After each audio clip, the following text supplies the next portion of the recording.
Local police के उत्ते दोष लगे है कि पुलिस ने उस व्यक्ति नूं देसी कट्टे ते होर हथियार दिते।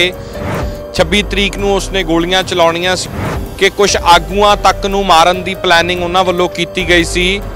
जे बंदे विच फिट कर दिते जाणगे जो आके कोई गोली चला सकदा है जां इहो जी हरकत और साडे आगूआं ते जे कोई हमला करन दा सोचदा तां फिर साडा वरतारा हुण कैसा होना चाहीदा है भी साडे आगूआं नहीं कोई अख चक के दिखा दे। ਜਿਹੜੇ ਜਿਹੜੇ ਮੁੰਡੇ ਆਪਣੇ ਸੁਣਦੇ ਆ, ਜਿਹੜੇ ਨੌਜਵਾਨ ਸੁਣਦੇ ਆ, ਬਾਈ ਜੀ ਤੁਹਾਡੇ ਮੋਢਿਆਂ ਤੇ ਜ਼ਿੰਮੇਵਾਰੀ ਆ, ਨਾਲ ਖੜੇ ਹੋਵਾਂਗੇ। ਹੁਣ ਜੋ ਆਗੂ ਕਹਿਣਗੇ ਉਹਨੂੰ ਪ੍ਰਵਾਨ ਚੜਾਓ, ਅਸੀਂ ਇੱਕ ਆ। ਇਦੋਂ ਬਾਅਦ ਆ ਮੁੱਠੀ ਐ ਬੰਦ ਹੋਵੇ ਤੇ ਅੰਦਰ ਕੋਈ ਵੜ ਨਾ ਸਕੇ। ਵੀ ਕੋਈ ਬੰਦਾ 4 ਆਗੂਆਂ ਨੂੰ ਧਾਰ ਕੇ ਆਇਆ ਵੀ ਅਸੀਂ ਉਹਨਾਂ ਤੇ ਗੋਲੀ ਚਲਾਵਾਂਗੇ ਹਨਾ, ਜਾਂ ਨੁਕਸਾਨ ਪਹੁੰਚਾਵਾਂਗੇ, ਜਾਂ ਹੋਰ ਵੀ ਬੰਦੇ ਇੱਥੇ ਤੇ ਉਹ ਕਹਿ ਰਿਹਾ ਵੀ ਮੈਨੂੰ ਕਿਸੇ SHO ਨੇ ਭੇਜਿਆ। ਤੁਸੀਂ ਦੇਖੋ ਗੱਲਾਂ ਕਿੱਥੋਂ ਤੱਕ ਜਾ ਰਹੀਆਂ। ਟਰਾਲੀ ਨੂੰ ਅੱਗ ਲਾਤੀ, ਪਿੱਛੇ ਸਾਡੇ ਵਾਲੇ ਟੈਂਟ ਨੂੰ ਅੱਗ ਲਾਤੀ, ਉਹ ਜਿਹਦਾ ਆਪਣਾ ਉੱਤੇ ਨਾ ਇੱਕ ਉਹ ਗੁਬਾਰਾ ਲੱਗਿਆ ਹੋਇਆ ਸੀ, ਪੰਥਾ ਵੱਲ ਲਿਖਿਆ ਸੀ, ਉਹ ਵੱਢ ਗਿਆ ਕੋਈ। ਚੂਕਾ ਰਜਾ ਹਮ ਹਿਲਤੇ ਦਰ ਗੁਸ਼ਜਤ ਹਲਾਲ ਅਸਤ ਪੁਰਦਨ ਬ ਸ਼ਮਸ਼ੀਰ ਦਸਤ। ਜਦੋਂ ਸਾਰੇ ਰਾਹ ਹੀ ਬੰਦ ਕਰ ਦਿੰਦੇ ਆ ਫਿਰ ਕੀ ਕਰੀਏ। ਜਿਹੜੀ ਸਟੇਜ ਦੇ ਨੇੜ ਆਪਾਂ ਬੈਠੇ ਆ ਇੱਥੇ ਧੂਣੀ ਬਾਲ ਕੇ, ਇੱਥੇ ਤੁਹਾਨੂੰ ਬੋਲਣ ਨਹੀਂ ਦਿੱਤਾ ਜਾਂਦਾ ਸੀ। ਬੋਲਣ ਖਾਤਰ ਨਹੀਂ ਆਪਾਂ ਆਏ ਸੀ, ਉਹ ਚਲੋ ਸਾਡੀਆਂ ਆਪਸੀ ਕੋਈ ਮਿਸਅੰਡਰਸਟੈਂਡਿੰਗਸ ਹੋ ਸਕਦੀਆਂ, ਉਹ ਸਾਡੇ ਆਪਸੀ ਵਖਰੇਵੇਂ ਹੋ ਸਕਦੇ ਆ, ਉਹ ਛੱਡੋ ਪਰਾਂ। ਹੁਣ ਉਹਨਾਂ ਨੂੰ ਦੇਰ ਰਾਤ ਦਾ ਸਮਾਂ ਵੱਡਾ ਅਪਡੇਟ ਹੈ ਕਿ ਅੱਜ ਕਿਸਾਨ ਜਥੇਬੰਦੀਆਂ ਨੇ ਇੱਕ ਸ਼ਖਸ ਪ੍ਰੈਸ ਦੇ ਸਾਹਮਣੇ ਕੀਤਾ ਜਿਸ ਦੀਆਂ ਗੱਲਾਂ ਨੇ ਸਾਨੂੰ ਸਭ ਨੂੰ ਹੈਰਾਨ ਕੀਤਾ ਹੈ। लोकल पुलिस के उत्ते दोष लगे है कि पुलिस ने उस व्यक्ति नूं देसी कट्टे ते होर हथियार दिते। 26 तरीक नूं उसने गोलियां चलाउणियां सी और इत्थों तक कि उन्हें दस्सिया कि कुछ आगूआं तक नूं मारन दी प्लैनिंग उन्हां वल्लों कीती गई सी। इस तो बाद रोस ते रोह भी है संगत दे विच और एक सतर्कता भी जिहड़ी है वधी है। तां रात नूं दीप सिद्धू साडे नाल ने, बाकी संगत है, बाबा जी हुणे सारे बैठे ने और इस गल की चर्चा भी हो रही है कि आखिर हुण तक संघर्ष नूं बहुत एक प्यार दे नाल और रात नूं पहरे दे नाल इत्थों लैके आए हैं। तो जदों इहो जिहियां चीज़ां सामने आउंदियां तां फिर अगे किवें डील कीता जाऊगा। जे बंदे विच फिट कर दिते जाणगे जो आके कोई गोली चला सकदा है जां इहो जी हरकत और साडे आगूआं ते जे कोई हमला करन दा सोचदा तां फिर साडा वरतारा हुण कैसा होना चाहीदा है। दीप सिद्धू स्वागत है तुहाडा और सवाल मेरा यही है कि साडे हुण आगूआं नूं मारन तक दा सोचण लग गए। बाई जी आए आ फिर भी साडे आगूआं नहीं कोई अख चक के दिखा दे हुण है ना। गल ये इत्थे आ भी देखो जिवें मर्जी असीं आपस च जो मर्जी होईए पर साडे बजुर्ग आ ओह हुण ऐ कर ओह अख चक के दिखा देण ते नौजवानां ने आपदे मोढियां ते मैं ये कहना जिन्ने क लोग मेरे नाल आ मैं ये गल कहंदा इमोशनल हो गया। जिन्ने क लोग मेरे नाल आ ना लो रब दी सौं हुण इत्थे तुहानूं पता आपां किवें मुड़े आ भी चल यार बाई वापस चल गए जे ये काम हो गई तां है ना। हुण स्टेज ते चल गए ते हुण गल ये आ भी असीं एक आ ते साडे आगूआं वल जां किसे होर बंदे वल कोई अख चक के दिखा दे। ਜਿਹੜੇ ਜਿਹੜੇ ਮੁੰਡੇ ਆਪਣੇ ਸੁਣਦੇ ਆ, ਜਿਹੜੇ ਨੌਜਵਾਨ ਸੁਣਦੇ ਆ, ਬਾਈ ਜੀ ਤੁਹਾਡੇ ਮੋਢਿਆਂ ਤੇ ਜ਼ਿੰਮੇਵਾਰੀ ਆ, ਨਾਲ ਖੜੇ ਹੋਵਾਂਗੇ। ਹੁਣ ਜੋ ਆਗੂ ਕਹਿਣਗੇ ਉਹਨੂੰ ਪ੍ਰਵਾਨ ਚੜਾਓ, ਅਸੀਂ ਇੱਕ ਆ। ਇਦੋਂ ਬਾਅਦ ਆ ਮੁੱਠੀ ਐ ਬੰਦ ਹੋਵੇ ਤੇ ਅੰਦਰ ਕੋਈ ਵੜ ਨਾ ਸਕੇ ਤੇ ਜਿਹਦੇ ਤੇ ਵੜ ਜੇ ਫਿਰ ਇਹ ਮੁੜ ਕੇ ਅਗਲਾ ਹਾਂ ਉੱਠਣ ਜੋਗਾ ਨਾ ਰਹੇ। ਇਹ ਜਿਹੜੀ ਸਟੇਜ ਦੇ ਨੇੜ ਆਪਾਂ ਬੈਠੇ ਆ ਇੱਥੇ ਧੂਣੀ ਬਾਲ ਕੇ, ਇੱਥੇ ਤੁਹਾਨੂੰ ਬੋਲਣ ਨਹੀਂ ਦਿੱਤਾ ਜਾਂਦਾ ਸੀ, ਉਹ ਸਾਰੀਆਂ ਗੱਲਾਂ ਹੁਣ ਭੁੱਲ ਕੇ ਤੁਸੀਂ ਇੱਕ ਛੱਤ ਦੇ ਥੱਲੇ ਆਉਣ ਦੀ ਜਿਹੜੀ ਗੱਲ ਹੁੰਦੀ ਹੈ ਤੁਸੀਂ ਆ ਗਏ ਉਸ ਛੱਤ ਦੇ ਥੱਲੇ ਕਿ ਉਹ ਸਾਰਾ ਕੁਝ ਮਗਰਲਾ ਭੁੱਲ ਗਏ। ਹੁਣ ਜਿਹੜਾ 26 ਦਾ ਟੀਚਾ ਜਾਂ ਗਾਂ ਦਾ ਜਿਹੜਾ ਸਾਡਾ ਸੰਘਰਸ਼ ਹੈ ਉਹ ਇੱਕ ਹੋ ਕੇ ਲੜਾਂਗੇ। ਬਾਈ ਜੀ ਇੱਕ ਹੋ ਕੇ ਹੁਣ ਪੜਾ ਹੀ ਇਹ ਆ ਗਿਆ। ਦੇਖੋ ਬੋਲਣ ਖਾਤਰ ਨਹੀਂ ਆਪਾਂ ਆਏ ਸੀ, ਉਹ ਚਲੋ ਸਾਡੀਆਂ ਆਪਸੀ ਕੋਈ ਮਿਸਅੰਡਰਸਟੈਂਡਿੰਗਸ ਹੋ ਸਕਦੀਆਂ, ਉਹ ਸਾਡੇ ਆਪਸੀ ਵਖਰੇਵੇਂ ਹੋ ਸਕਦੇ ਆ, ਉਹ ਛੱਡੋ ਪਰਾਂ। ਹੁਣ ਉਹਨਾਂ ਨੂੰ ਹੁਣ ਕੁਝ ਪੜਾ ਜਿਹੜਾ ਆ ਗਿਆ ਨਾ ਸੰਘਰਸ਼ ਦਾ ਉਹ ਇਹ ਆ ਗਿਆ ਵੀ ਹੁਣ ਸਿਰਫ ਅੱਜ ਸੰਗਤ ਦਾ ਇਹ ਫੈਸਲਾ ਵੀ ਏਕੇ ਤੋਂ ਬਿਨਾਂ ਗੱਲ ਨਹੀਂ ਬਣਨੀ। ਸੰਗਤ ਦਾ ਰੌਂ ਆ ਇਹ, ਆਪਦੀ ਫੀਲਿੰਗ ਆ ਇਹ ਵੀ ਇਦੋਂ ਬਾਅਦ ਸਾਡੇ ਆਪਸ 'ਚ ਕੋਈ ਵਖਰੇਵੇਂ ਨਾ ਹੋਣ, ਕਿਉਂਕਿ ਫੈਸਲੇ ਸੰਗਤ ਲੈ ਰਹੀ ਆ। ਸੰਗਤ ਦੇ ਫੈਸਲੇ ਸਿਰ ਮੱਥੇ ਲੈਣੇ ਪੈਂਦੇ ਆ, ਇਹੀ ਸਾਡੀ ਰਵਾਇਤ ਆ, ਇਹੀ ਸਿੱਖਦੇ ਆਏ ਆ ਹੁਣ ਤਾਈਂ।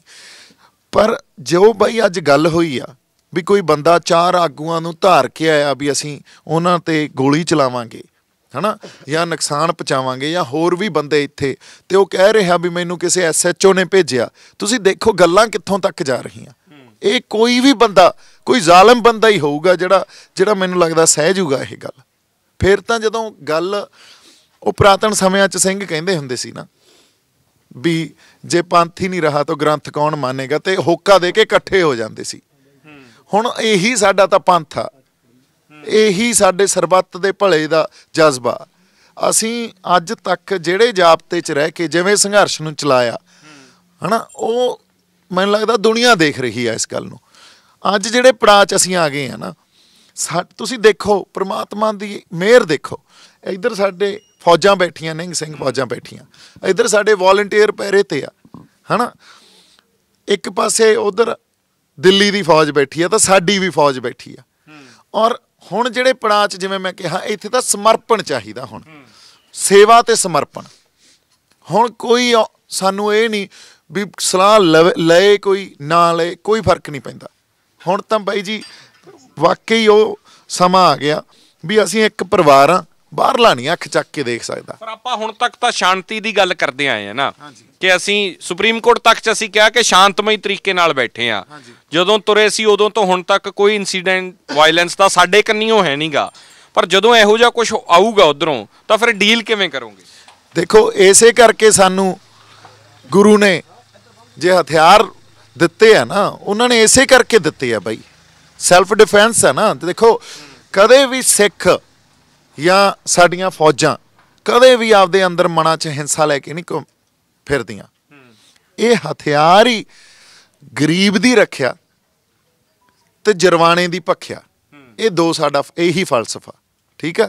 ਅੱਜ ਜੇ ਇੱਥੇ ਸਾਡੀਆਂ ਫੌਜਾਂ ਨਿਹੰਗ ਸਿੰਘ ਫੌਜਾਂ ਆਈਆਂ, ਕਿਉਂਕਿ ਕਿਸਾਨਾਂ ਤੇ ਮਜ਼ਦੂਰਾਂ ਤੇ ਜ਼ੁਲਮ ਹੋ ਰਿਹਾ, ਤੇ ਜਿੱਥੇ ਜਿਹਦੇ ਤੇ ਜ਼ਬਰ ਤੇ ਜ਼ੁਲਮ ਹੁੰਦਾ ਉੱਥੇ ਅਕਾਲ ਪੁਰਖ ਦੀ ਫੌਜ ਆ, ਇਹ ਉਹ ਆ ਕੇ ਖੜ ਜਾਂਦੀ ਆ। ਇਹੀ ਮਕਸਦ ਆ ਨਾ, ਹੋਰ ਇਹਨਾਂ ਦਾ ਇੱਥੇ ਕੀ ਕੰਮ ਸੀ? ਇਹਨਾਂ ਫੌਜਾਂ ਦਾ ਤਾਂ ਇੱਥੇ ਕੋਈ ਕੰਮ ਨਹੀਂ ਸੀ ਨਾ। ਜੇ ਸੈਲਫ ਡਿਫੈਂਸ ਲਈ ਤੁਸੀਂ ਕਹਿ ਰਹੇ ਹੋ ਚੱਕਣਾ ਪਿਆ ਤਾਂ ਹੁਣ ਚੱਕੋਗੇ ਬਾਈ ਜੀ। ਦੇਖੋ ਸੈਲਫ ਡਿਫੈਂਸ ਜਦੋਂ ਹੁਣ ਗੁਰੂ ਸਾਹਿਬ ਨੇ ਕੀ ਕਿਹਾ ਹੈ ਨਾ ਜ਼ਫਰਨਾਮੇ 'ਚ, ਚੂੰ ਕਾ ਰਜਾ ਹਮ ਹਿਲਤੇ ਦਰ ਗੁਸ਼ਜਤ ਹਲਾਲ ਅਸਤ ਬੁਰਦਨ ਬ ਸ਼ਮਸ਼ੀਰ ਦਸਤ। ਜਦੋਂ ਸਾਰੇ ਰਾਹ ਹੀ ਬੰਦ ਕਰ ਦਿੰਦੇ ਆ, ਫਿਰ ਕੀ ਕਰੀਏ ਅਸੀਂ? ਆਪਦੀ ਜਿਹੜੀ ਇੰਸਪੀਰੇਸ਼ਨ ਆ ਜਾਂ ਪ੍ਰੇਰਨਾ, ਉਹ ਕਿੱਥੋਂ ਲੈ ਕੇ ਤੁਰੇ ਆ ਇਸ ਸੰਘਰਸ਼ ਨੂੰ ਲੜਨ ਵਾਸਤੇ? ਉਹ 5ਵੇਂ ਪਾਤਸ਼ਾਹ ਤੋਂ ਲੈ ਕੇ ਤੁਰੇ ਆ, ਉਹ 9ਵੇਂ ਪਾਤਸ਼ਾਹ ਤੋਂ ਲੈ ਕੇ ਤੁਰੇ ਆ, ਤੇ ਬੈਠੇ ਵੀ ਦਿੱਲੀ 'ਚ ਹੀ ਆ, ਹੈ ਨਾ। ਅਸੀਂ ਤਾਂ ਜਾਬਤੇ 'ਚ ਰਹਿ ਕੇ ਹੀ ਲੜਿਆ ਨਾ ਹੁਣ। ਪਰ ਤੁਸੀਂ ਅੱਗੇ ਹੁਣ ਇਹੋ ਜਿਹੇ ਕੋਈ ਦੇਸੀ ਰਿਵਾਲਵਰ ਲੈ ਕੇ ਸਾਡੇ ਤੇ ਕੋਈ ਹਮਲਾ ਕਰੂਗਾ, ਅਸੀਂ ਬਖਸ਼ਾਂਗੇ? ਫਿਰ ਪਹਿਲਾਂ ਟਰਾਲੀ ਨੂੰ ਅੱਗ ਲਾਤੀ 2 ਦਿਨ ਪਹਿਲਾਂ, ਉਹ ਵੀ ਇੱਕ ਘਟਨਾ ਹੋਈ ਬਾਈ। ਟਰਾਲੀ ਨੂੰ ਅੱਗ ਲਾਤੀ, ਪਿੱਛੇ ਸਾਡੇ ਵਾਲੇ ਟੈਂਟ ਨੂੰ ਅੱਗ ਲਾਤੀ, ਉਹ ਜਿਹਦਾ ਆਪਣਾ ਉੱਤੇ ਨਾ ਇੱਕ ਉਹ ਗੁਬਾਰਾ ਲੱਗਿਆ ਹੋਇਆ ਸੀ, ਪੰਥ ਵੱਲ ਲਿਖਿਆ ਸੀ, ਉਹ ਵੱਢ ਗਿਆ ਕੋਈ। ਅੱਛਾ। ਹਨਾ, ਤੇ ਉਹ ਟੈਂਟ ਨੂੰ ਅੱਗ ਲਾਤੀ, ਉਹ ਬੰਦਿਆਂ ਨੇ ਮਸਾਂ ਬੁਝਾਇਆ ਵਿਚਾਰਿਆਂ ਨੇ। ਸੋ ਬਹੁਤ ਕੁਝ ਹੋ ਰਿਹਾ ਹੁਣ। ਜੁੜ ਰਹੀਆਂ, ਤੁਹਾਨੂੰ ਲੱਗਦਾ ਹੈ ਕਿ ਇਹ ਡੈਲੀਬਰੇਟ ਕੀਤਾ ਜਾ ਰਿਹਾ? ਐਬਸੋਲੂਟਲੀ ਡੈਲੀਬਰੇਟ ਕੀਤਾ ਜਾ ਰਿਹਾ। ਸੋ ਹੁਣ ਜੇ ਅੱਜ ਤਾਂ ਜੋ ਘਟਨਾ ਹੋਈ ਆ, ਉਹ ਤੋਂ ਬਾਅਦ ਤਾਂ ਮੈਨੂੰ ਲੱਗਦਾ ਸਾਨੂੰ ਕੋਈ ਇਸ ਗੱਲ ਤੇ ਵੀ ਸਾਨੂੰ ਨੀਂਦ ਵੀ ਆ ਜੇ। ਹੁਣ ਤਾਂ ਅਸੀਂ ਰਾਤ ਦਿਨ ਵਾਲੀ ਗੱਲ ਹੋ ਗਈ ਵੀ ਹੁਣ ਤਾਂ ਰਾਤ ਵੀ ਤੇ ਦਿਨ ਵੀ ਪਹਿਰੇ ਦੇਣੇ ਪੈਣੇ ਆ। ਤੇ ਕੋਈ ਵੀ ਇਹੋ ਜਿਹਾ ਬੰਦਾ ਜੋ ਸਾਨੂੰ ਲੱਗੇ ਮਾੜਾ ਮੋਟਾ ਸ਼ੱਕ ਵੀ, ਉਹ ਬੰਦੇ ਨੂੰ ਸਾਨੂੰ ਚੈੱਕ ਵੀ ਕਰਨਾ ਪਊਗਾ, ਉਸ ਬੰਦੇ ਤੇ ਨਿਗਾਹ ਵੀ ਰੱਖਣੀ ਪਊਗੀ। ਤੇ ਇਹ ਤਾਂ ਹੁਣ ਬਹੁਤ ਵੱਡੀ ਜ਼ਿੰਮੇਵਾਰੀ ਆ, ਔਰ 26 ਤੱਕ ਤਾਂ ਬਹੁਤ ਵੱਡੀ ਜ਼ਿੰਮੇਵਾਰੀ ਆ। ਪਰ ਤੁਹਾਨੂੰ ਨਹੀਂ ਲੱਗਦਾ ਯੂਥ ਨੂੰ ਖਾਸ ਤੌਰ ਤੇ ਦੇਖਣਗੇ? ਦੇਰ ਰਾਤ ਪ੍ਰੈਸ ਕਾਨਫਰੰਸ ਹੋਈ, ਹੋ ਸਕਦਾ ਬਹੁਤ ਸਾਰੇ ਲੋਕਾਂ ਨੂੰ ਅਜੇ ਪਤਾ ਨਾ ਲੱਗਿਆ ਹੋਵੇ, ਦਿਨ ਚੜ੍ਹਦੇ ਨੂੰ ਜਦੋਂ ਨੂੰ ਪਤਾ ਲੱਗੂਗਾ। ਇਮੋਸ਼ਨਸ ਨੂੰ ਕੰਟਰੋਲ ਕਰਨਾ ਬਹੁਤ ਔਖਾ ਜਦੋਂ ਇਹ ਦੇਖਦਾ ਯੂਥ ਵੀ ਐ ਕਿਸੇ ਨੂੰ ਰਿਵਾਲਵਰ ਦੇ ਕੇ ਜਾਂ ਕੱਟੇ ਦੇ ਕੇ ਭੇਜਤਾ, ਸਾਡੇ ਆਗੂਆਂ ਤੇ ਹਮਲਾ ਕਰਨ ਨੂੰ ਫਿਰਦੇ ਆ। ਦੇਖੋ ਇਮੋਸ਼ਨ ਨੂੰ ਕੰਟਰੋਲ ਕਰਨਾ ਤਾਂ ਕਿਸੇ ਲਈ ਵੀ, ਆਪਣੇ ਲਈ ਸੌਖਾ, ਕਿਸੇ ਲਈ ਵੀ ਨਹੀਂ ਸੌਖਾ। ਇਹ ਗੱਲ ਸੁਣ ਕੇ ਤਾਂ ਸਾਡੇ ਅੰਦਰ ਅੱਗ ਲੱਗ ਜਾਂਦੀ ਹੈ ਯਾਰ। ਇਹ ਉਹੀ ਗੱਲ ਹੈ ਨਾ ਵੀ ਅਸੀਂ ਪਰਿਵਾਰ ਇੱਕ, ਉਸ ਪਰਿਵਾਰ 'ਚ 2 ਜੀਆਂ ਦੀ ਨਹੀਂ ਕਈ ਵਾਰੀ ਬਣਦੀ ਹੁੰਦੀ, ਪਰ ਇਹ ਥੋੜ੍ਹੀ ਆ ਵੀ ਉਹਨੂੰ ਕੋਈ ਮਾਰਨ ਆ ਜਾਊਗਾ ਤੇ ਅਸੀਂ ਖੜੇ ਨਹੀਂ ਹੋਵਾਂਗੇ। ਤੇ ਉਹ ਤਾਂ ਸਾਰੇ ਹੀ ਸਾਡੇ ਆ ਨਾ, ਸਾਡੇ ਵਾਲੇ ਹੀ ਆ। ਸੋ ਗੱਲ ਇੱਥੇ ਆ ਕਿ ਇਮੋਸ਼ਨਸ ਨੂੰ ਕੰਟਰੋਲ ਕਰਨਾ ਬਹੁਤ ਔਖਾ, ਇਹਦੇ 'ਚ ਕੋਈ ਸ਼ੱਕ ਨਹੀਂ। ਪਰ ਨਾਲ ਦੀ ਨਾਲ ਅਸੀਂ ਇਹ ਵੀ ਦੇਖਣਾ ਸਾਡਾ ਬਿਗਰ ਪਰਪਸ ਕੀ ਆ। ਬਿਗਰ ਪਰਪਸ ਆ ਵੀ ਅਸੀਂ ਜਿਹੜੇ ਆਪਦੇ ਇਸ ਸੰਘਰਸ਼ 'ਚ ਹੱਕ ਲੈਣ ਆਏ ਆ ਨਾ, ਉਹ ਜਿੱਤ ਸਾਡੇ ਵਾਸਤੇ ਬਹੁਤ ਵੱਡੀ ਜਿੱਤ ਆ। ਵੱਡੀ ਜਿੱਤ ਬੜੇ ਕਾਰਨ ਆ ਉਹਦੇ, ਉਹ ਸਾਰੇ ਆਪਾਂ ਨੂੰ ਪਤਾ। ਪਹਿਲਾਂ ਤਾਂ ਸਾਨੂੰ ਆਪਦੇ ਹੱਕ ਮਿਲਦੇ ਆ, ਸਾਡੇ ਕਿਸਾਨ ਬਚਦੇ ਆ, ਸਾਡੇ ਮਜ਼ਦੂਰ ਬਚਦੇ ਆ, ਸਾਡਾ ਫਲਸਫਾ ਬਚਦਾ, ਸਾਡੇ ਸਭ ਕੁਝ ਬਚਦਾ। ਇੱਕ ਜਿਹੜੀ ਇੱਥੋਂ ਸਿਰਜਣਾ ਹੁੰਦੀ ਆ ਜੇ ਉਹ ਪੰਜਾਬ ਹਰਿਆਣੇ ਦੀ ਜਾਂ ਬਾਕੀ ਕਿਸਾਨੀ ਦੀ, ਉਹ ਬਾਕਮਾਲ ਆ। ਇੱਕ ਨਿਊ ਵਰਲਡ ਆਰਡਰ ਨੂੰ ਅਸੀਂ ਠੱਲ ਲਾਈ ਬੈਠੇ ਆ, ਜਿੱਥੇ ਸਾਨੂੰ ਦੁਨੀਆ ਦੇਖ ਰਹੀ ਆ।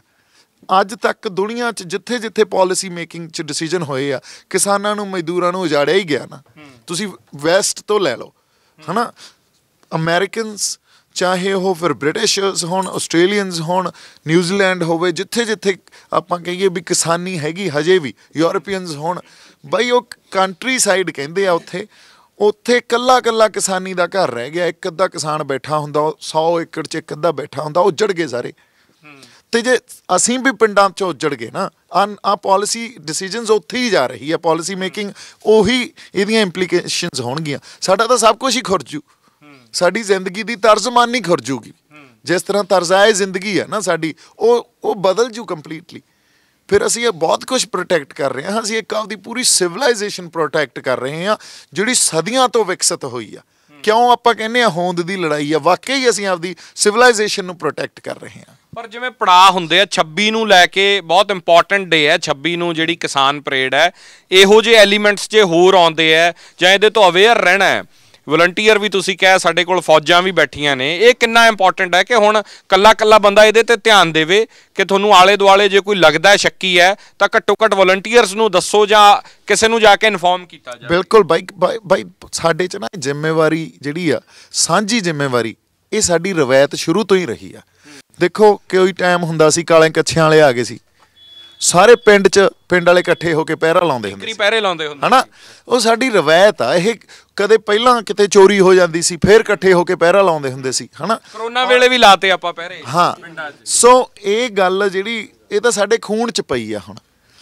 ਪਰ ਸਾਨੂੰ ਇੱਥੇ ਕੋਈ ਜ਼ਿੰਮੇਵਾਰੀ ਦਾ ਅਹਿਸਾਸ ਵੀ ਹੁਣ ਕਰਨਾ ਪਊਗਾ। ਅਸੀਂ ਮੇਲੇ 'ਚ ਨਹੀਂ ਬੈਠੇ, ਪਹਿਲੀ ਗੱਲ ਤਾਂ ਇਹ ਜ਼ਰੂਰੀ ਆ। ਅਸੀਂ ਜੰਗ 'ਚ ਬੈਠੇ ਆ। ਜੇ ਜੰਗ 'ਚ ਬੈਠੇ ਆ ਨਾ, ਤੇ ਟਰੈਕਟਰਾਂ ਤੇ ਉਧਰੋਂ ਤੇ ਇੱਧਰ ਗਾਣੇ ਲਾ ਕੇ ਫਿਰਨਾ, ਦੇਖੋ ਇਹ ਸਾਨੂੰ ਹੁਣ ਆਉਣ ਵਾਲੇ 4-5 ਦਿਨ ਤਾਂ ਇਹ ਸਾਡਾ ਸਭ ਕੁਝ ਬਦਲਣਾ ਪਊਗਾ, ਬੰਦ ਕਰ ਦੇਣਾ ਚਾਹੀਦਾ। ਬਿਲਕੁਲ ਬੰਦ ਕਰ ਦੇਣਾ ਚਾਹੀਦਾ। ਹੁਣ ਆਪਦੇ ਆਪ ਨੂੰ ਸਮਰਪਿਤ ਕਰ ਦਿਓ ਸੰਘਰਸ਼ ਲਈ। ਇੱਥੇ ਹੁਣ ਤੁਸੀਂ ਦੂਜੇ ਦੀ ਜ਼ਿੰਦਗੀ ਤੇ ਦੂਜੇ ਬੰਦੇ ਦਾ ਇੰਟਰਸਟ ਤੁਹਾਡੀ ਰਿਸਪੌਂਸਿਬਿਲਟੀ ਆ। ਇਹ ਸਮਝ ਕੇ ਤੁਰਨਾ ਪਊਗਾ ਵੀ ਮੈਂ ਆਪਦੇ ਆਪ ਨੂੰ ਨਹੀਂ ਸੰਭਾਲ ਰਿਹਾ, ਮੈਂ ਇਹ ਸਾਰੇ ਮੇਰੇ ਬੰਦੇ ਆ, ਇਹਨਾਂ ਨੂੰ ਸੰਭਾਲ ਰਿਹਾ, ਹਨਾ। ਲਿਟਰਲੀ ਸਾਨੂੰ ਹਰੇਕ ਟਰਾਲੀ, ਹਰੇਕ ਟੈਂਟ ਵਲੰਟੀਅਰਾਂ ਦੇ ਸਿਰ ਤੇ ਨਾ ਇਕੱਲਾ ਛੱਡੀਏ, ਆਪ ਰਿਸਪੌਂਸਿਬਿਲਟੀ ਸੰਭਾਲੀਏ। ਨਹੀਂ ਉਹ ਤੋਂ ਬਿਨਾਂ ਗੱਲ ਹੀ ਨਹੀਂ ਬਣਨੀ ਨਾ। ਹੁਣ ਉਹੀ ਗੱਲ ਆ ਵੀ ਜਿਹੜੇ ਟਰਾਲੀ ਟਰੈਕਟਰ ਇੱਥੇ ਜਾਂ ਆਪਣੇ ਟੈਂਟ ਵਾਲੇ ਜਿਹੜੇ ਵੀ ਬੰਦੇ ਬੈਠੇ ਆ, ਉਹ ਆਲਰੇਡੀ ਉਹ ਬੜੇ ਰਿਸਪੌਂਸਿਬਲ ਆ। ਹਜੇ ਤੱਕ ਉਹਨਾਂ ਨੇ ਬਹੁਤ ਜ਼ਿੰਮੇਵਾਰੀ ਦਾ ਅਹਿਸਾਸ ਆ ਨਾ ਜਿਹੜਾ ਉਹਨਾਂ ਦੀ। ਤੁਸੀਂ ਦੇਖੋ ਜੋ ਉਸ ਤਰ੍ਹਾਂ ਦਾ ਵਰਤਾਰਾ ਵਰਤ ਗਿਆ, ਜੋ ਸੇਵਾ ਕੀਤੀ ਆ, ਜੋ ਲੰਗਰ ਚਲਾਏ ਆ, ਜੋ ਜਾਬਤਾ ਰੱਖਿਆ, ਉਹ ਰਿਸਪੌਂਸਿਬਿਲਟੀ ਦਿਖਾਈ ਆ ਨਾ। ਤੇ ਆਪਾਂ ਕੋਈ ਨਵੀਂ ਚੀਜ਼ ਥੋੜ੍ਹੀ ਐਕਸਪੈਕਟ ਕਰ ਰਹੇ ਹਾਂ। ਆਪਾਂ ਉਹਨਾਂ ਨੂੰ ਇਹ ਕਹਿ ਰਹੇ ਹਾਂ ਵੀ ਹੁਣ ਤੁਸੀਂ ਵਿਜੀਲੈਂਟ ਵੀ ਰਹੋ, ਹੁਣ ਤੁਸੀਂ ਥੋੜ੍ਹਾ ਜਿਹਾ ਸਰਾਊਂਡਿੰਗਸ ਨੂੰ ਓਬਜ਼ਰਵ ਕਰੋ, ਹੈ ਨਾ। ਜਿਹੜੇ ਤੁਸੀਂ ਆਸ-ਪਾਸ ਆਪਦੇ ਉਹਨੂੰ ਥੋੜ੍ਹਾ ਜਿਹਾ ਦੇਖੋ ਵੀ ਕਿਸ ਤਰ੍ਹਾਂ ਦੇ ਲੋਕ ਇੱਥੇ ਆ ਰਹੇ ਆ, ਸਾਡੇ 'ਚ ਕੋਈ ਰਚ ਰਿਹਾ ਕਿ ਨਹੀਂ ਰਚ ਰਿਹਾ। ਜਿਵੇਂ ਅੱਜ ਬੰਦੇ ਫੜੇ ਆ, ਕਿਉਂ ਫੜੇ ਗਏ? ਕਿਉਂਕਿ ਸਾਡੇ ਬੰਦੇ ਸਤਰਕ ਸੀ। ਸਾਨੂੰ ਸਤਰਕ ਹੀ ਰਹਿਣਾ ਪੈਣਾ ਭਾਈ। ਤੇ ਸਾਡੇ ਕੋਲੇ ਤਾਂ ਸਤਰਕ ਉਹ ਪ੍ਰਮਾਤਮਾ ਨੇ ਜੋ ਸੋਝੀ ਦਿੱਤੀ ਆ ਉਹੀ ਆ, ਉਹ ਕਿਸੇ ਟ੍ਰੇਨਿੰਗ ਤੋਂ ਵੀ ਬਹੁਤ ਉੱਤੋਂ ਦੀ ਖੇਡ ਆ। ਫਿਰ 26 ਆਖਰੀ ਸਵਾਲ ਹੈ ਮੇਰਾ, ਲੱਗ ਨਹੀਂ ਰਿਹਾ ਕਿ ਸਰਕਾਰ ਰਿੰਗ ਰੋਡ ਤਾਂ ਹੀ ਜਾਣ ਦੇਊਗੀ। ਜਿਸ ਤਰ੍ਹਾਂ ਦੀਆਂ ਤਿਆਰੀਆਂ ਹੁਣੋਂ ਤੋਂ ਸ਼ੁਰੂ ਕਰਤੀਆਂ, ਬੈਰੀਗੇਡ ਰੱਖਣੇ ਸ਼ੁਰੂ ਕਰਤੇ, ਨੇੜੇ ਤੇੜੇ ਹੋਰ ਜਿਹੜੇ ਛੋਟੇ ਰਿਮੋਟ ਏਰੀਆਜ਼ ਦੇ ਰਾਹ ਹੈ ਉਹ ਵੀ ਬੰਦ ਕਰਨੇ ਸ਼ੁਰੂ ਕਰਤੇ। ਉਸ ਹਾਲ 'ਚ ਕੀ ਹੋਊਗਾ? ਅਸੀਂ ਸ਼ਾਂਤੀ ਦੀ ਗੱਲ ਕਰ ਰਹੇ ਹਾਂ ਇੱਕ ਪਾਸੇ ਕਿ ਅਸੀਂ ਸ਼ਾਂਤਮਈ ਜਾਵਾਂਗੇ। ਜੇ ਪਿਛਲੀ 26 ਜਦੋਂ 2 ਮਹੀਨੇ ਪਹਿਲਾਂ ਆਪਾਂ ਆਏ ਸੀ ਸਾਰੇ, ਉਹੋ ਜਿਹੇ ਹਾਲਾਤ ਬਣਦੇ ਆ ਫਿਰ? ਬਈ ਉਹ ਮੈਂ ਨਾ ਵਾਰ-ਵਾਰ ਇੱਕੋ ਹੀ ਗੱਲ ਇਹ ਕਹਿ ਰਿਹਾ, ਔਰ ਇਹ ਗੱਲ ਸੱਚੀ ਆ। ਇਹ ਇੰਟਰਨਲਾਈਜ਼ ਮੈਂ ਕਰ ਲਈ ਆ ਗੱਲ ਇਨ ਅ ਵੇ ਵੀ ਮੈਨੂੰ ਰਿਅਲਾਈਜ਼ ਹੋਈ ਆ ਇਹ ਗੱਲ ਵੀ ਐਡੇ ਵੱਡੇ ਮੇਰਾ ਪਹਿਲਾ ਐਕਸਪੀਰੀਅੰਸ ਆ ਇਹੋ ਜਿਹੇ ਸੰਘਰਸ਼ 'ਚ, ਹੈ ਨਾ। ਇਹ ਸੰਘਰਸ਼ਾਂ ਦੇ ਵਹਿਣ ਹੁੰਦੇ ਆ ਬਾਈ। ਇਹ ਲਿਟਰਲੀ ਇੱਕ ਜਦੋਂ ਆਪਾਂ ਕਹਿ ਦਈਏ ਵੀ ਪਹਾੜਾਂ 'ਚ ਜਦੋਂ ਕੋਈ ਦਰਿਆ ਵਗਦਾ ਨਾ ਤੇ ਉਹਦੇ 'ਚ ਜਿੰਨਾ ਵੇਗ ਹੁੰਦਾ ਪਾਣੀ ਦਾ, ਹੈ ਨਾ, ਇਹ ਉਵੇਂ ਆ। ਉਹ ਵੇਗ ਨੂੰ ਕੰਟਰੋਲ ਨਹੀਂ ਫਿਰ ਕੀਤਾ ਜਾ ਸਕਦਾ, ਕਿੱਧਰ ਨੂੰ ਵਹਿਣਾ। ਅਸੀਂ ਬਾਈਨਰੀਜ਼ 'ਚ ਨਹੀਂ ਇਹਨੂੰ ਵੰਡ ਸਕਦੇ ਵੀ ਆਹ ਸੰਘਰਸ਼ ਸ਼ਾਂਤਮਈ ਹੈ ਜੀ ਤੇ ਆਹ ਦੇਖੋ ਵਾਇਲੈਂਟ ਹੋ ਗਿਆ। ਇਹ ਬਾਈਨਰੀਜ਼ ਤਾਂ ਅਸੀਂ ਕ੍ਰੀਏਟ ਕੀਤੀਆਂ ਹੋਈਆਂ। ਹੁਣ ਤੁਸੀਂ ਜਿੱਦਾਂ ਆਪਾਂ 26 ਨਵੰਬਰ ਨੂੰ ਆਏ ਸੀ ਬੈਰੀਕੇਡ ਤੋਂ ਭੰਨ ਕੇ ਆਏ ਸੀ, ਆ ਬਾਈ ਬੈਠੇ ਆ ਆਪਣੇ ਜਿਹੜੇ ਆ ਪਹਿਲਾ ਟਰੈਕਟਰ ਆਪਣਾ ਜੌਨ ਡੀਅਰ ਆਹ ਜਿਹੜਾ ਸਟੇਜ ਜਿੱਥੇ ਲੱਗੀ ਸੀ ਹੈ ਨਾ, ਉਹਦੇ ਤੇ ਆਏ ਸੀ ਅਸੀਂ ਉਹਨੂੰ ਕੀ ਕਹਾਂਗੇ? ਉਹਨੂੰ ਸ਼ਾਂਤਮਈ ਕਹਾਂਗੇ ਕਿ ਉਹਨੂੰ ਵਾਇਲੈਂਟ ਕਹਾਂਗੇ? ਤੁਸੀਂ ਦੱਸੋ ਆਪਦੇ ਹਿਸਾਬ ਨਾਲ, ਕੋਈ ਮਰਜ਼ੀ ਉਹਨੂੰ ਡੈਫੀਨੇਸ਼ਨ ਦੇ ਦਿਓ। ਨਾ ਤਾਂ ਉਹ ਸ਼ਾਂਤਮਈ ਸੀ, ਨਾ ਹੀ ਉਹ ਵਾਇਲੈਂਟ ਸੀ। ਅਸੀਂ ਤਾਂ ਆਬਸਟੈਕਲਸ ਨੂੰ ਰਿਮੂਵ ਕੀਤਾ। ਮੈਂ ਤੁਹਾਨੂੰ ਜਿਵੇਂ ਕਿਹਾ, ਕਹਿ ਰਹੇ ਹੋ ਜੇ 26 ਨੂੰ ਕੋਈ ਰਾਹ ਚ ਰੋੜਾ ਆਊਗਾ ਤਾਂ ਉਹ ਪਾਸੇ ਕੀਤਾ ਜਾਊਗਾ, ਸੰਘਰਸ਼ ਹਾਂ ਜਾਵਾਂਗੇ। ਸੰਘਰਸ਼ਾਂ ਦਾ ਵਹਿਣ ਹੁੰਦੇ ਆ। ਹੁਣ ਦੇਖੋ ਇੱਕ ਗੱਲ ਤੁਸੀਂ ਸਮਝੋ, ਜੇ ਆਪਾਂ ਇਹ ਥੋੜੀ ਜੀ ਗੱਲ ਫਿਲਾਸਫਿਕਲ ਆ ਪਰ ਇਹਨੂੰ ਸਮਝਣ ਦੀ ਕੋਸ਼ਿਸ਼ ਕਰਦੇ ਆ। ਮੈਂ ਪਹਿਲਾਂ ਹੀ ਕਹਿ ਕੇ ਹਟਿਆ ਵੀ ਸਿੱਖ ਆ ਨਾ ਜਿਹੜਾ, ਉਹਦੇ ਕਦੇ ਵੀ ਮਨ 'ਚ ਹਿੰਸਾ ਨਹੀਂ ਹੁੰਦੀ। ਉਹ ਲੜਦੇ ਹੋਏ ਵੀ ਨਿਰਭਉ ਤੇ ਨਿਰਵੈਰ ਆ। ਲੜਾਈ 'ਚ ਵੀ ਉਹ ਨਿਰਭਉ ਤੇ ਨਿਰਵੈਰ ਆ। ਹੁਣ ਤੁਸੀਂ ਕਹੋਗੇ ਵੀ ਲੜਾਈ ਲੜ ਰਿਹਾ ਤੇ ਵੈਰੀ ਸਾਹਮਣੇ ਖੜਾ ਤੇ ਉਹਨੂੰ ਮਾਰ ਵੀ ਰਿਹਾ, ਨਿਰਵੈਰ ਕਿਵੇਂ ਹੋ ਗਿਆ ਫਿਰ? That is just an obstacle. ਉਹ ਤਾਂ ਇੱਕ ਰੁਕਾਵਟ ਆ। That must be removed. ਉਹ ਰਿਮੂਵ ਹੋਣੀ ਚਾਹੀਦੀ ਆ ਸਰਬੱਤ ਦੇ ਭਲੇ ਲਈ। ਅੱਜ ਸੱਚ ਤੇ ਝੂਠ ਦੀ ਲੜਾਈ ਲੜ ਰਹੇ ਆ। ਬਸ ਗੱਲ ਇਹ ਆ ਵੀ ਅਸੀਂ ਸੱਚ ਵਾਲੇ ਪਾਸੇ ਖੜੇ ਆ, ਸਰਕਾਰ ਝੂਠ ਵਾਲੇ ਪਾਸੇ ਖੜੀ ਆ, ਤੇ ਅਸੀਂ ਆਬਸਟੈਕਲ ਰਿਮੂਵ ਕਰਨੇ ਆ ਜਿੱਤਣ ਵਾਸਤੇ। ਤੇ ਉਹ ਸਾਨੂੰ ਜਿਹੜਾ ਰਾਹ ਦੇਣਾ ਉਹ ਪ੍ਰਮਾਤਮਾ ਨੇ, ਅਕਾਲ ਪੁਰਖ ਵਾਹਿਗੁਰੂ ਨੇ ਦੇਣਾ। ਸ਼ਕਤੀ ਵੀ ਉਹਨੇ ਦੇਣੀ ਆ, ਦ੍ਰਿੜਤਾ ਤੇ ਨਿਸ਼ਚਾ ਵੀ ਉਹਨੇ ਦੇਣਾ। ਪਰ ਤੁਹਾਨੂੰ ਨਹੀਂ ਲੱਗਦਾ ਇਸ ਖਬਰ ਤੋਂ ਬਾਅਦ ਕਿਤੇ ਪੰਜਾਬ 'ਚ ਬੈਠੇ ਜਿਹੜੇ ਸਾਡੇ ਬਜ਼ੁਰਗ ਨੇ, ਮਾਵਾਂ ਨੇ, ਭੈਣਾਂ ਨੇ, ਉਹਨਾਂ 'ਚ ਇੱਕ ਫਿਕਰ ਦੀ ਭਾਵਨਾ ਵੀ ਆਊਗੀ? ਆਪਾਂ ਸਾਰੇ ਜਿਹੜੇ ਇੱਥੇ ਬੈਠੇ ਹਾਂ, ਪਿੱਛੇ ਪਰਿਵਾਰ ਬੈਠੇ ਨੇ, ਉਹਨਾਂ ਦੇ ਇੱਕ ਡਰ ਦੀ ਭਾਵਨਾ ਅੰਦਰ ਆਊਗੀ ਵੀ ਜੇ ਕੋਈ ਗੋਲੀ ਚੱਲੀ ਜਾਂ ਹਿੰਸਾ ਹੋਈ ਤਾਂ ਇਹ ਸਾਰੇ ਉੱਥੇ ਨੇ। ਨਹੀਂ ਆਉਂਦੀ ਹੁਣ ਨਹੀਂ। ਹੁਣ ਤਾਂ ਉਹ ਥਾਪੀਆਂ ਦੇ ਤੋਰਦੀਆਂ ਮਾਵਾਂ ਸਾਡੀਆਂ। ਮੈਂ ਤੁਹਾਨੂੰ ਪਿੰਨੀਆਂ ਬਣਾ ਚੂਰੀਆਂ ਘੱਲ ਉਹਦਾ ਥਾਪੀਆਂ ਦੇ ਕੇ ਤੋਰਦੀਆਂ ਵੀ ਹੁਣ ਜਿੱਤੇ ਬਿਨਾ ਨਾ ਮੁੜਿਓ। ਇਹ ਡਰ ਨਹੀਂ ਬਾਈ, ਉਹ ਡਰ ਜਿਹੜਾ ਸਟੇਟ ਨੇ ਕ੍ਰੀਏਟ, ਖਬਰ ਤੋਂ ਬਾਅਦ ਕਹਿ ਰਿਹਾ ਕਿ ਜਦੋਂ ਇਹ ਦੇਖਣਗੇ ਕਿ ਰਿਵਾਲਵਰ ਲੈ ਕੇ ਬੰਦੇ ਆ ਗਏ ਜਾਂ ਗੋਲੀ ਚੱਲ ਸਕਦੀ ਹੈ, ਫਿਰ ਵੀ ਕੋਈ ਡਰ ਨਹੀਂ ਹੋਊ? ਬਾਈ ਜਮਾਂ ਹੀ ਕੋਈ ਡਰ ਨਹੀਂ। ਇਹ ਕਮਾਲ ਦੀ ਗੱਲ ਹੋ ਗਈ ਆ, ਕਿਉਂਕਿ ਡਰ ਤਾਂ ਅਸੀਂ ਭੰਨਿਆ ਇਹ ਪਹਿਲਾਂ ਹੀ। ਹੁਣ ਡਰ ਨੂੰ ਤਾਂ ਅਸੀਂ ਬਹੁਤ ਪਹਿਲਾਂ ਹੀ ਜਿੱਤੀ ਬੈਠੇ ਆ। ਉਹਦਾ ਹੁਣ ਬਲਕਿ ਜ਼ਿਆਦਾ ਭੇਜਣਗੇ ਵੀ ਆਉਣ ਦਿਓ ਇੱਧਰ ਨੂੰ ਯਾਰ। ਸਾਡੇ ਆਗੂਆਂ ਤੇ ਜੇ ਕੋਈ ਇਹੋ ਜਿਹਾ ਧਾਰੀ ਬੈਠਾ ਵੀ ਸਾਡੇ ਆਗੂਆਂ ਤੇ ਗੋਲੀਆਂ ਚਲਾਉਣੀਆਂ, ਅਸੀਂ ਖੜੇ ਆ ਪਹਿਲਾਂ ਯਾਰ, ਪਹਿਲਾਂ ਸਾਡੇ ਤੇ ਚਲਾਉਣੀਆਂ ਪੈਣੀਆਂ। ਪਰ ਵੇਖਦੇ ਆ ਦੋ ਹੱਥ ਹਾਈ ਹੋ ਜਾਣ ਦਿਓ। ਜੋ ਆਗੂ ਅੱਗੇ ਪ੍ਰੋਗਰਾਮ ਜਿਵੇਂ ਦੇਣਗੇ, 26 ਨੂੰ ਲੈ ਕੇ ਗੱਲ ਕਰ ਰਹੇ ਹਾਂ ਸਿਰਫ, ਤੁਸੀਂ ਖਾਸ ਤੌਰ ਤੇ, ਕਿਉਂਕਿ ਤੁਹਾਡੇ ਨਾਲ ਅਕਸਰ ਇਹ ਗੱਲ ਰਹਿੰਦੀ ਹੈ ਕਿ ਕਈ ਵਾਰ ਡਿਫਰੈਂਸ ਆਫ ਓਪੀਨੀਅਨ ਹੁੰਦਾ, ਤੁਸੀਂ ਨਾਲ ਹੈਗੇ ਹੋ? ਨਾਲ ਆ ਜੀ ਪੂਰੇ। ਹੁਣ ਉਹ ਜਿਹੜੇ ਪੜਾਅ ਸੀ ਨਾ, ਉਹ ਪਿੱਛੇ ਰਹਿ ਗਏ। ਦੇਖੋ ਇੱਕੋ ਹੀ ਗੱਲ ਤੇ ਅੜੇ ਨਹੀਂ ਰਹੀਦਾ ਹੁੰਦਾ ਨਾ। ਸਮਾਂ ਬਦਲਦਾ ਤਾਂ ਸਮੇਂ ਦੀਆਂ ਮੰਗਾਂ ਬਦਲ ਜਾਂਦੀਆਂ ਨਾਲ।